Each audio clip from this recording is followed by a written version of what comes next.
Hey everybody, Monkey Wrench Mike here. For some reason I have to talk weird when I got my eyeballs in. Anyway, we are addressing a common issue on the GL450. The steering wheel shakes, the tie rods are good. These are your problem. Yeah, so today we are focusing in on fixing a steering situation in the Mercedes GL. Ooh.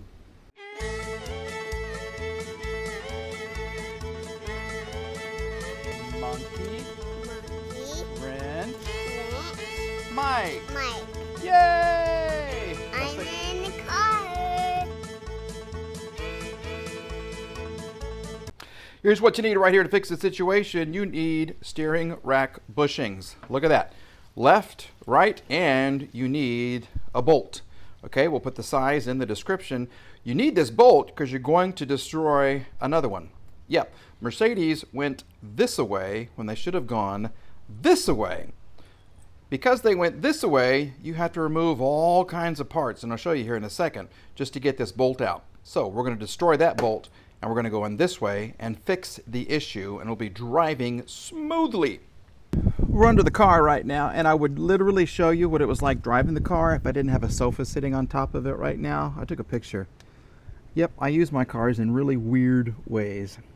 And I do have a leak. Okay, see that right there? Yep, I reused the copper O-ring and I got a leak. Okay, so we got to replace that. Anyway, this, if you can see it right here, see that bolt right there? That's one of the two.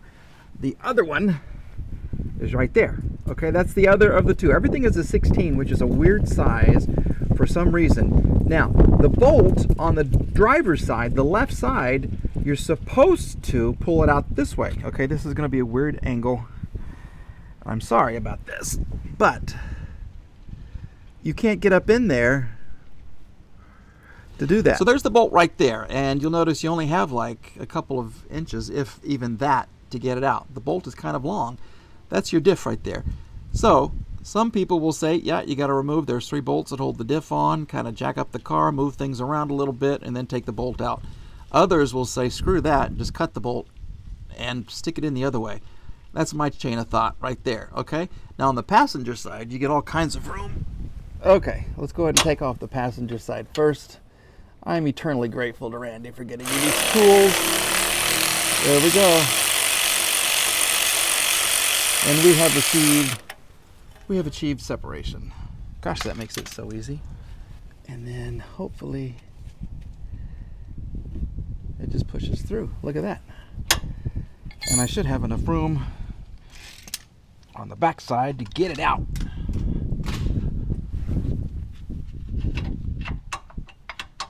And I just barely do. There you go. Okay, so that's the passenger side.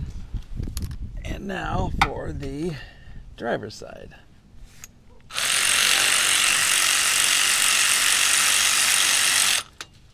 There it is. And, okay, 1 nut and 1 bolt that is too long to come out.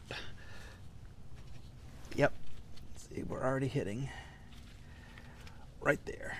So I got to figure out how I'm going to cut this thing. Well, that was fun. Let me tell you what you missed. A whole bunch of this Sawzall action.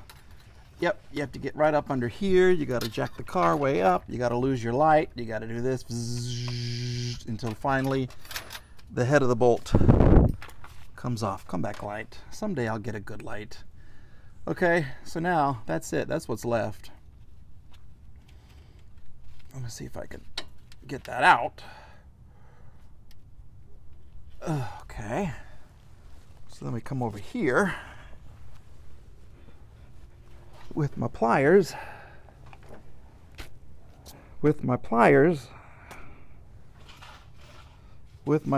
How come these tools keep disappearing? All right, once you get the bolts out, you have 2 little plates. This is one. This is an E12. Okay, that just kind of holds everything into place. So you take this off, there's another one on the other side, and you're going to have access to the bushings, and it's going to make it so much better. It looks like it's kind of welded on, but it's not. Those are just 2 little plates that kind of hold it in place. Here, I'll show you. See? Come on out. See those little place it. They just hold it in place. Now I have access to the bushing. One there, and on this side, one up in here, and one right there. So we'll get them out, and then we'll replace them. Come out. Yep, I got this one out, and on one side it looks okay. The other side, it's all cracked. Okay, and I can't wait to see what the driver's side looks like, because that's the one that is all jacked up. Okay, you don't even have to jack the car off of the ground. You can just leave it right here, and you still have access. Okay, this is hard to do one-handed. Okay, we'll do it two-handed, and then we'll show you what they look like. There's the new and the old. New, old, old, new. These have a locating tab. Okay, 12 and 6. That's how they go back in the vehicle. Okay, this once again, passenger side, pretty beat up. Driver's side is going to be hecacious. I'm not cussing. It's going to be hecacious. All right, and I keep thinking that plant is a squirrel coming up to see me. I don't know why, but it freaks me out. So anyway, we'll get these back in, and we'll move on to the driver's side. All right, we've got these lubricated, and look how easy they slide in. It's amazing how things work when you plan ahead and you do what you're supposed to do. Now this is the hard one. Come on, little buddy. Oh, come on. There you go. The tab at the top and the bottom. And there it goes. Oh. There's nothing left. There was literally nothing left. Okay, so now, let me see. There we go. Come on out. Oh, come on. All right, now we are reinserting the bolt from the front to the back this time, because that's gonna make life so much easier. Now, why is it not going in? Why are you not going in? There we go. Okay, there's one. Okay. Little Loctite, little nut. There you go. Get this on. And then on the other side, we get to use our new one. Let's see how we did. Hopefully it's not going to have too much play. Oh gosh, see? Huge difference. Huge difference. But I don't like, I'm just now seeing how they did the weights on my wheel. That's kind of crappy. Look at this.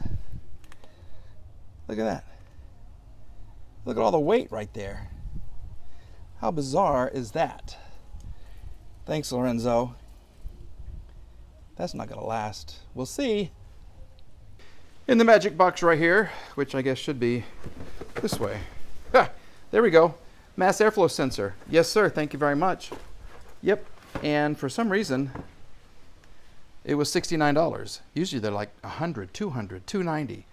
Yeah, this was 69 bucks. Thanks, rockauto.com. Now, to replace it, you take off the front engine cover right here. And then, once again, thanks, Mercedes, you've got these bolts. Right here you got to take off.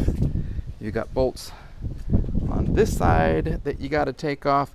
This has to come out, so you get access to this one. You have a 10 millimeter right there. And then finally, this little stabilizer bar you can take off so you can get the engine cover.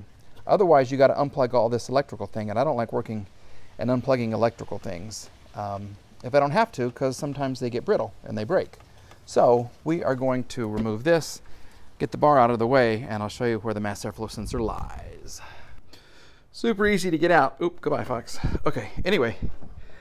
Yep, these little things, this is how it goes to the back of the engine. Those two little clips, there's little hooks. You click them, put them in, click them, attach your thing, and that's it. That's all you got to do. So let's see what the new one looks like. I always like it when it's wrapped in wax paper.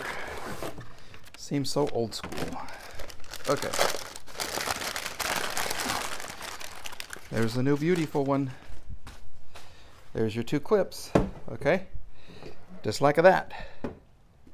Just like that. Old, new. Old, new. Let's put it in. Okay.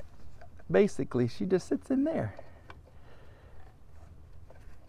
And let's clip it. Okay. Is that it? Yep. That's it. Go in your housing. Right here. Just like so. That goes there. And then you have the 2 little arms that clip around the hook. And that is in there. She's in there, solid as can be. Don't forget to take this off. And look, there it is. So beautiful and shiny and new. That's what she looks like, all buttoned up right there, okay? Mass airflow sensor lies under there. If you have a weird idle, if it just kind of stumbles every once in a while, yeah, about 200,000 miles, those things go out. And like I said, usually they're very expensive, $230-something usually. I don't know why she swallowed a fly. I guess she'll die. Remember that from your childhood? Anyway, so we got a new one in there. Super easy to do. This is fixed. The steering is fixed. So let's close this. And we have one more issue, of course, because it wouldn't be a Mercedes if there weren't more issues. See, here's the top one. Lock it, no lock. It unlocks, but it doesn't lock. So let's take a look inside here and see what's going on. On with the key fob. All right, everyone knows if you slide this little thing, and I'm sorry my hands are gross and my fingernails are gross, but I just got done working on the car. If you slide that, okay, then your mechanical key comes out. Boom. A lot of people don't know to replace the battery. There's another little clip in here. You slide this to the inside, and this whole thing comes out. And voila. There are your batteries, okay? And if you look under, oh gosh, okay, positive on top. Remember that, positive on top. If you look under the batteries, ooh, okay, I have lots of corrosion. Okay, this was actually part of my keychain. Isn't that cool? So if you look under here, there's a lot of corrosion under here, which could be my problem, you know? So what I need to do is clean that out. And there's a little corrosion like right here on these little things. Okay, so let me spray this and we'll see what happens. Yeah, let's just give it a quick little spray.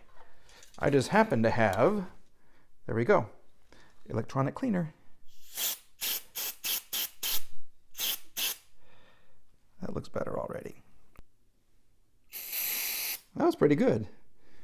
See how I'm doing that with one hand. Look at that.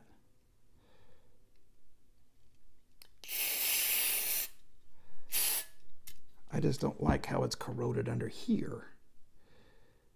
Okay, is it going to work? Nope. See the little light? Doesn't go off. See the light? It went off. Nope. Not at all. Dag nabbit. Okay, well, we tried. We did give her a try. So, what did we learn today? Let's sit in here and figure it out. What have we learned?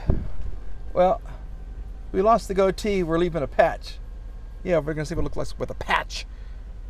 We learned that you have to get dirty to fix the steering rack bushings. We've learned, that when you change the mass airflow sensor, the check engine light goes out after you clear the codes. And that has stayed out, so that is good. We have learned that you can't always fix the key with a little electronic cleaner. So I got to figure out what is next for that. I don't want to order a key because that's going to be like $300 or $400. So we'll see what happens with that. We're still doing a couple of issues. We're still tracing these issues right here. I have a trailer tail lamp left. Let's see what else pops up. And that's all? That's all. Okay, well, we can deal with that because I want to tow things with this. I'm loving the car. I really am. I'm loving the car. Remember when I named her Oprah? Who'd have thought that would be so controversial? Yeah, I had people contacting me saying that naming the car Oprah made me un-American, made me a liberal, anti-veteran, anti-democracy. What? Because I named a car Oprah? So that's okay, folks. If you're really that upset about it, I'm sorry. Get a life. Who cares what I name my cars? Oprah, Medea, Gloria the GL, maybe we could call her Gloria. I kind of like Medea. I don't know why. I just think it's funny. But who cares what I name in my car? I don't care what I'm naming my cars. So that's going to do another video. We are still waiting to see what happens with the voting on the red versus silver car. Whatever the voters decide is what's going to happen next. But I got to tell you, I am loving this GL, even though she gets me really dirty. Ugh. Okay, folks, have a great day. Thank you for subscribing. Hug those kids if you got them. I'm so tired. I don't even know what I'm supposed to say at the end of my videos. I do remember this.